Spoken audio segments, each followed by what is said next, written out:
Polda Bali melaksanakan gelar pasukan operasi Lilin Agung 2023 di lapangan Puputan Marga Renon Denpasar Timur 21 Desember terkait pengamanan Natal dan Tahun Baru Nataru. Polda menyiagakan Satgas Anti Teroris untuk melakukan antisipasi aksi terorisme.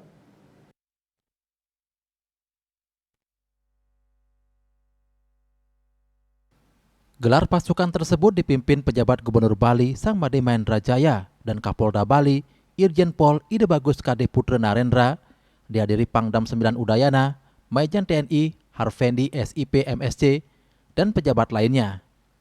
Hasil rakor lintas sektoral di Jakarta yang melibatkan kementerian-kementerian terkait pengamanan Natal dan Tahun Baru yang bersama dengan masa kampanye pemilu sudah ditindaklanjuti Polda Bali dengan melakukan rakor lintas sektoral. Sejauh ini semua sudah siap, juga sudah dilakukan koordinasi terkait sejumlah masalah seperti distribusi BBM, bahan pokok, dan lainnya. Semuanya sudah clear dan siap untuk berkolaborasi di lapangan.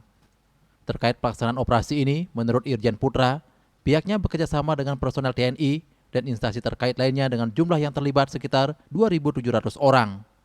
Terkait antisipasi terorisme, Kapolda asal Tabanan ini menegaskan telah menyiagakan Satgas untuk antisipasi bahaya teroris. Kertanegara Bali Pos melaporkan.